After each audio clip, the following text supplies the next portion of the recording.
नमस्कार। India speaks daily में आपका स्वागत है। इंडिया स्पीक्स डेली अर्थात no left, no right, only Sanatan voice और मैं हूं आपके साथ संदीप देव। कुछ समय पूर्व यानी 29 जुलाई को इस इंडिया स्पीक्स डेली ने आपको एक वीडियो दिया था और वो वीडियो था कश्मीर को लेकर। उसमें भारत की मोदी सरकार, केंद्र सरकार द्वारा 26 जुलाई को लोकसभा में जो एक बिल पेश किया गया था, जम्मू कश्मीर रीऑर्गेनाइजेशन एक्ट 2019 के में संशोधन को लेकर, उसके बारे में मैंने आपको बताया था और बताया था कि किस तरह भारत की मोदी सरकार कश्मीर में हुए 90 के दशक के जनसंहार को सिर्फ पलायन बताकर इस बिल को रख रही है लोकसभा में। और उसने रखा, यानी हिंदुओं के नरसंहार को उसने सिर्फ पलायन नाम दिया। और जब ये बात खुल गई तो आनन फानन में सरकार ने एक नया पैतरा अपनाया और उस पैतरे में साफ साफ दिख रहा है कि चुनाव में, आगामी लोकसभा चुनाव में फायदा लेने के लिए और हिंदुओं की आंख में पुनः धूल झोंकने के लिए आज की तिथि में एक निर्णय लिया गया है। और यह निर्णय लिया गया है कि कश्मीर में जो हिंदू नरसंहार हुआ था उसके केस को फिर से खोलेंगे। लेकिन ये आधा अधूरा निर्णय है।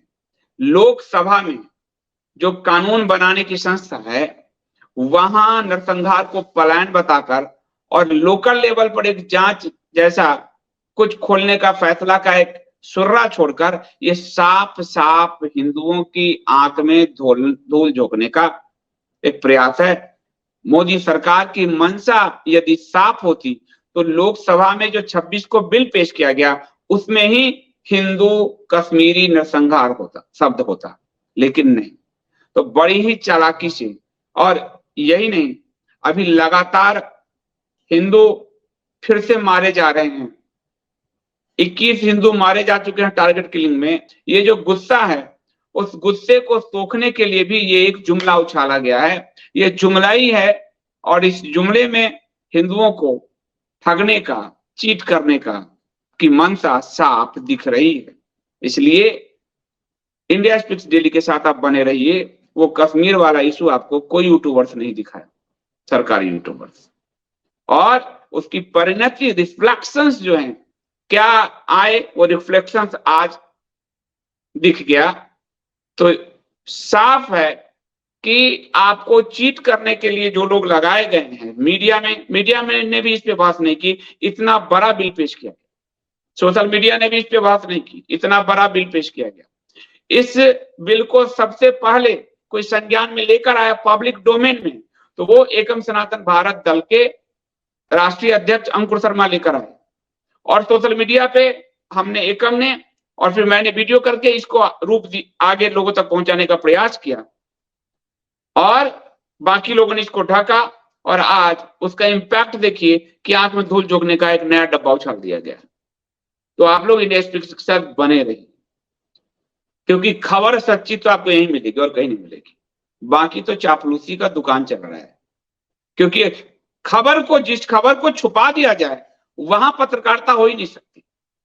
पत्रकारिता में हमें सिखाया जाता है खबर वो है जिसको छुपाने के लिए सारे तंत्र मिल जाए, सरकारें मिल जाए, सब तंत्र मिल जाए, लेकिन फिर भी वो ना छुपे तो खबर है।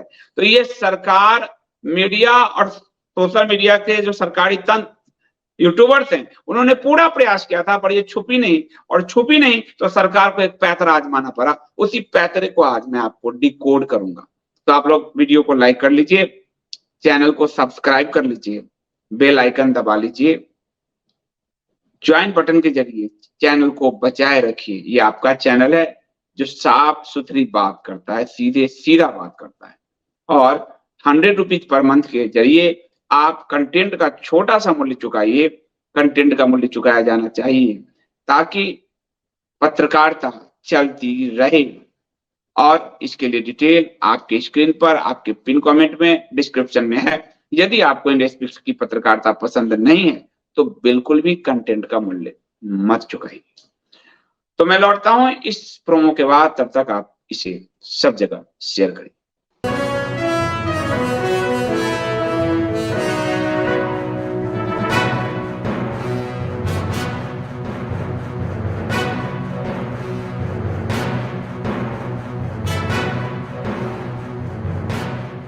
धन्यवाद। अब आज हिंदी हिंदुस्तान में एक खबर छपी है आज की तिथि में। आज की तिथि है 8 अगस्त। खबर छपी है कि 34 साल पुराने कश्मीरी हिंदू नरसंहार के केस को फिर से खोलने का फैसला। एसआईए ने जज गंजू मर्डर केस में मांगी जानकारी। ये सूचना दी गई। और आपको बता दूं कि जो एसआईए है इसका गठन 2021 में, नवंबर 2021 में किया गया था। जम्मू कश्मीर गवर्नमेंट ने सैंक्शन किया था।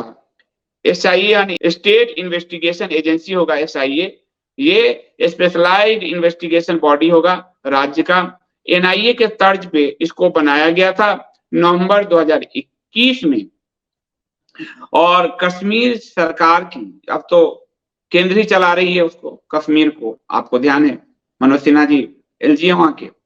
तो होम डिपार्टमेंट ने इसके तहत इसको एक नया क्रिएट किया गया था स्पेशलाइज्ड इन्वेस्टिगेशन बॉडी के रूप में, और इसको एसआईए नाम दिया गया है। एसआईए यानी कि आपको स्टेट इन्वेस्टिगेशन एजेंसी, स्टेट आई इन्वेस्टिगेशन एजेंसी, एसआईए।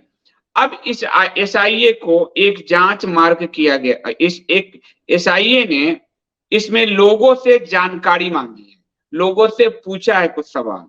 इसके आधार पर मीडिया कि अब मोदी सरकार खोलने जा रही है, मीडिया किसी भी तरह से श्रेय का जो है, तो ये जानकारी जो मांगी है ये छोटी बात है बनिस्बत उसके जो 26 जुलाई को लोकसभा में यानी संसद के अंदर बिल के रूप में हिंदू नरसंहार को इग्नोर करने का जो प्रयास किया गया, उसके मुकाबले ये बहुत छोटी जानकारी है। लेकिन ये न्यूज है तो ये न्यूज पहले आपको दे देता हूं। भारत सरकार यानी एसआईए तो केंद्र चला रही जम्मू कश्मीर, तो भारत सरकार का ही निर्णय हुआ है, मोदी जी। तो एक ऐतिहासिक कदम उठाते हुए हिंदुस्तान लिखता है कि 34 साल बाद 1989-90 के कश्मीरी हिंदू नरसंहार के मामले को फिर से खोलने का फैसला किया है। भारत सरकार का अभी तक ये ऑर्डर नहीं आया, लेकिन मीडिया पहले कूद गई है। यानी ये 26 तारीख का रिफ्लेक्शन जो भारत सरकार को डैमेज कर रही है कि हिंदू नाराज हो रहे हैं, उस हिंदू को पुनः घुमा फिराकर टहलाकर वोट लेने का काम है। ये सच्चर कमेटी में कर चुके हैं। 2013 में सुप्रीम कोर्ट में गए थे सच्चर का विरोध करने, और आए तो उसको 4 गुना वेग से लागू कर दिए। ये अभी मेवात में, मणिपुर में सब कर चुके हैं, इसलिए आप कान आंख खोलकर सुनिए। पहला केस इसमें रजिस्टर्ड केस जज नीलकंठ गंजू के मर्डर से जुड़ा हुआ है, और इसमें एसआईए ने एक प्रेस विज्ञप्ति जारी किया है। लोकसभा का बिल बनाम एक प्रेस विज्ञप्ति, आपको अब तुलना करना है कि मीडिया कैसे आपको ठग रही है। तो एसआईए ने एक प्रेस विज्ञप्ति जारी किया है कि गंजू हत्या मामले के तथ्य व परिस्थिति से परिचित सभी लोगों से अपील की है कि वे आगे आएं और उन घटनाओं का विवरण साझा करें जिसका प्रत्यक्ष या अप्रत्यक्ष रूप से तत्काल मामले की जांच पर असर जानकारी हो। एसआईए ने यह भी कहा है कि ऐसे सभी व्यक्तियों की पहचान छिपाकर रखी जाएगी। तो टोटल नरसंहार के मामले पर भी एसआईए जानकारी नहीं ले रही है। एक नरसंहार जज गंजू पर ले रही है, मांग रही लोगों से इंफॉर्मेशन, उसको भारत सरकार का मास्टर स्ट्रोक कदम बताते हुए मीडिया छाप रही है। और वो सिर्फ एक प्रेस रिलीज है एसआईए का कि आइए आप जानकारी दीजिए। एक मामले में 5 लाख का पलायन हो गया, कितने मरे, पर एक मामले में उसको इस तरह से पेश किया जा रहा है। और ये इतना छोटा मामला है, लोकसभा के 26 तारीख के बिल की अपेक्षा बहुत ही छोटा मामला है, इसके भी कानूनी कोई परिस्थिति ही नहीं। फिर भी मीडिया ने जो छापा है वो आपको बताता हूं। तो भारत सरकार ने ऐतिहासिक कदम उठाते हुए 34 साल बाद 89-90 की कश्मीरी हिंदू नरसंहार के मामले को फिर से खोलने का फैसला किया है। दोबारा खोले जा रहे मामले में पहला केस रिटायर्ड जज नीलकंठ गंजू के मर्डर से जुड़ा है, जिनकी हत्या यासीन मलिक के जेकेएलएफ आतंकियों ने 4 नवंबर 1989 को श्रीनगर में कर दी थी। आप यदि उस समय के मैं कहूंगा मिंटू से यहाँ वो दिखाए, मैं 2007 में ये केस कवर कर चुका हूं जब मनमोहन सरकार ने यासीन मलिक से जुड़े फाइलों को नष्ट कर दिया था।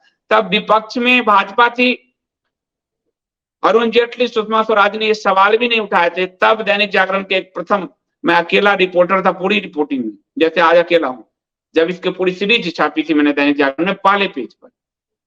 उस केस को अब ये कर रहे हैं, विपक्ष में भी नहीं उठाया। अब जब ये लोकसभा या संसद के अंदर नरसंहार को पलायन कहते हुए पकड़े जा चुके हैं, तब ये उस केस को सामने दिखाने का प्रयास कर रहे हैं। जज गंजू ने ही जेकेएलएफ आतंकी मकबूल भट्ट को फांसी की सजा सुनाई थी, और मकबूल भट्ट पे को जो फांसी की सजा सुनाई थी जज गंजू ने, उसी पर जेकेएलएफ ने उनको मारा था। ये सजा ब्रिटेन में भारतीय राजनयिक रविंद्र महात्रे की हत्या का दोषी करार दिए जाने के बाद दी गई थी, और 3 दशक पहले सेवानिवृत्त न्यायाधीश नीलकंठ गंजू की हत्या के पीछे जो है क्या आपराधिक साजिश थी, जम्मू कश्मीर की राज्य जांच एजेंसी यानी स्टेट इन्वेस्टिगेशन एजेंसी SIA ने एक प्रेस विज्ञप्ति जारी कर इस हत्याकांड के तथ्यों या परिस्थितियों से परिचित सभी लोगों से आगे आने और उसकी जानकारी साझा करने की मांग की है। यानी सरकार जेकेएलएफ के अपने फाइल भी नहीं खुलवा रही। मनमोहन ने तो डिस्ट्रॉय किया ही था, ये सरकार भी सिर्फ चुनावी गिमिक कर रही। इससे भी पता चलता है कि अपनी फाइल जो जेकेएलएफ की है, और ये फाइल जब मेरे जैसे रिपोर्टर को मिल सकती है तो सरकार को तो मिल ही सकती है।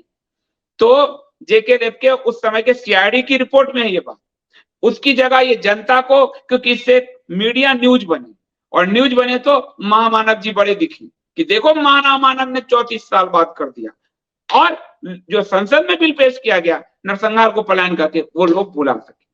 तो इस पूरे मामले में जो है इनको जो है इन्होंने एक प्रेस विज्ञप्ति जारी किया है SIA ने, और सभी आम जनता से अपील की है कि आप आइए जानकारी दीजिए। जिला और सत्र न्यायालय के न्यायाधीश के रूप में गंजू ने अगस्त 1968 में जम्मू कश्मीर लिबरेशन फ्रंट के संस्थापक और नेता मकबूल भट्ट को 1966 में पुलिस इंस्पेक्टर अमरचंद की हत्या के लिए मौत की सजा सुनाई थी। सेवानिवृत्ति के बाद 67 वर्षीय गंजू की नवंबर 89 में को श्रीनगर में आतंकियों द्वारा गोली मारकर हत्या कर दी गई। ये डेट जो 68 और 66 का चेक कर लीजिएगा, हिंदुस्तान में ये छपा हुआ है, देख लीजिएगा। गंजू द्वारा 68 में किए गए भट्ट की सजा को 1982 में सुप्रीम कोर्ट ने भी बरकरार रखा। 68 में सजा मिली तो 82 तक आते आते इतने दिनों जेल में रहा, मौज लेता रहा। 82 में सुप्रीम कोर्ट ने बरकरार रखा, और 84 में भट्ट को तिहाड़ जेल में फांसी दी गई। 84 के बाद 89 में 5 साल बाद 4 नवंबर 1989 को गंजू साहब की हत्या कर दी गई यासीन मलिक के गैंग द्वारा, यासीन मलिक द्वारा। इसी में SIA ने एक प्रेस रिलीज जारी कर लोगों से कहा है कि आप आइए और हमें बताइए। अब ये नौबत क्यों आई, मैं आपको इसकी सूचना देता हूं कि ये नौबत क्यों आई। ये नौबत आपको मैं कहूंगा मिंटू को कि 29 जुलाई को जो हमने खबर की थी, उस खबर को वो आपको दिखाएगा, वो वीडियो का जो है वो दिखाएगा, और आपको एक कागज में दिखाता हूं, और ये मैं ट्वीट कहूंगा दिखाने के लिए। ये ट्वीट है एडवोकेट अंकुर शर्मा, जो एकम सनातन भारत दल के राष्ट्रीय अध्यक्ष हैं, वही इस पूरे बिल को जनता में लेके आए पहली बार। तो ये 26/7/2023 को सेंट्रल गवर्नमेंट यानी केंद्र सरकार, मोदी सरकार ने एक बिल इंट्रोड्यूस किया पार्लियामेंट में, जो जम्मू कश्मीर रीऑर्गेनाइजेशन एक्ट 2019 में संशोधन को लेकर। ये बिल की कॉपी आप देखिए, पूरी कॉपी आपको दिया जा रहा है। कॉपी का आप पैरा 2 देखिए, और statement of object and reason देखिए, और उसमें आपको दिखेगा कि जब इसको खोलिएगा, मैं कहूंगा इसको पूरा दिखाए बोल करके, तो पॉइंट नंबर 2 में पीले से मार्क है, at the time of militancy. आतंकवाद नहीं लिखा जो मैंने बताया था, चरमपंथ लिखा है, यानी इस्लामिक आतंकवाद को ढका अपने पासमानदा प्रेम में, ठीक है। और फिर लिखा the large number of people migrated, यानी कि not a large number of people killed, genocide, only migrated. और उसमें इन्होंने शामिल कर लिया कि Hindu, Kashmiri Hindus and Pandit along with few belong to Sikh और मुस्लिम कम्युनिटी, यानी माइग्रेशन में सबको शामिल कर लिया। इस तरह से इन्होंने धोखा दिया देश को, कश्मीरी पंडित को, हिंदुओं को उसी धोखे को छुपाने के लिए आज ये प्रेस रिलीज जारी करना पड़ रहा है। एसआईए को ये प्रेस रिलीज जारी करना पड़ रहा है क्योंकि संसद में हिंदू को धोखा दिया और मीडिया में खबर बनाकर यहां हिंदू को धोखा देना, दोनों जगह धोखा ही धोखा। और इसीलिए तो ये आज तक बने हुए हैं कि गुजरात में सैकड़ों हिंदुओं के सीने में गोली मरवाने के बाद भी हिंदू हृदय सम्राट बने हुए हैं। यह है डबल धोखा। यही डबल धोखा कश्मीर के मामले में दिया जा रहा है। तो ये कागज में मैं कहूंगा मिंटू को दिखाए। इसके अलावा मैं कहूंगा कि जो कुछ दिनों में घटना हुई है, एक और घटना आपको दिखाऊं कि जो SC/ST एक्ट है उसमें पहाड़ी एथनिक ग्रुप को शामिल करने के लिए भी एक बिल पेश किया है और उस पहाड़ी एथनिक ग्रुप में बड़ी संख्या में मुस्लिम शामिल हैं। तो यहाँ ये मुस्लिम को SC/ST में भी शामिल करने का प्रयास कर रहे हैं, वो भी आपको मैंने दिया है। और वो भी मैं कहूंगा पहाड़ी एथनिक ग्रुप वाला ये दिखा, ये भी 26 तारीख को सेंट्रल गवर्नमेंट ने, मोदी सरकार ने पार्लियामेंट में जो है एक बिल इंट्रोड्यूस किया, उसमें साफ साफ पहाड़ी एथनिक ग्रुप लिखा है। ये 2011 की जनसंख्या के अनुसार पूंछ में मुस्लिम 90.45% हो चुके हैं, राजौरी में 62.71% है, करना और उड़ी में 100% है। मुस्लिम को आरक्षण देने के लिए ये उसी दिन बिल लेकर आए हैं और ये SC/ST में घुसाकर उसको जो है मतलब ST जो है उनको देना चाहते हैं। पहाड़ी और एथनिक ग्रुप को शामिल किया है और इसमें पूरा जो है आपको देखेंगे कि फायदा पहुंचाने का पूरा प्रयास हो रहा है, तृप्तिकरण, संतुष्टिकरण, तुष्टिकरण मुस्लिम समाज को। अब इसी सब को ढकना है क्योंकि जनता जागरूक हो चुकी है। तो इस तरह का प्रेस रिलीज जो है जारी किया गया है। आपको मैं और भी बता देता हूं कि इसी महीने हाल फिलहाल में क्या क्या घटनाएं हुई हैं जिसको लेकर और कश्मीर में गुस्सा है। ये मैं आपको इन्हीं के लेफ्ट मीडिया ऑफ इंडिया का दिखा रहा हूं। 7 अगस्त यानी एक दिन पहले जब ये प्रेस रिलीज जारी करें उससे एक दिन पहले हिंदू के मरने पर कैसे ये हिंदुओं को भटकाने की राजनीति करते हैं। मणिपुर और हरियाणा दिखा, अब आप देखिए। कश्मीरी पंडित माँ बेटी दोनों से, कश्मीरी पंडित इसलिए अब 34 साल वाला केस ये का ये जुमला छोड़ रहे हैं। ये एक इंटरव्यू है, उस इंटरव्यू में ये बात जानकारी दी थी कश्मीरी पंडितों के साथ जो हुआ था उस समय, उसके बारे में ये जानकारी दी थी। रिटायर्ड IPS अधिकारी और 2 बार कश्मीर के IGP रहे MS सहाय ने कश्मीरी माँ बेटी के साथ हुए बलात्कार और फिर हत्या की भयावह दास्तान सुनाई। आज जो ऑर्डर आया है, यानी उस दौर में कश्मीरी पंडितों के साथ क्या हुआ है वो इतना हृदय विदारक है। इसके बावजूद सरकार लोकसभा में कह रही है कि सिर्फ उनका पलायन हुआ, नरसंहार नहीं हुआ, और अब उसको ढकने के लिए कह रही है एक गंजू जी का केस हम बाहर निकालेंगे, उसके लिए प्रेस रिलीज जारी कर रही है।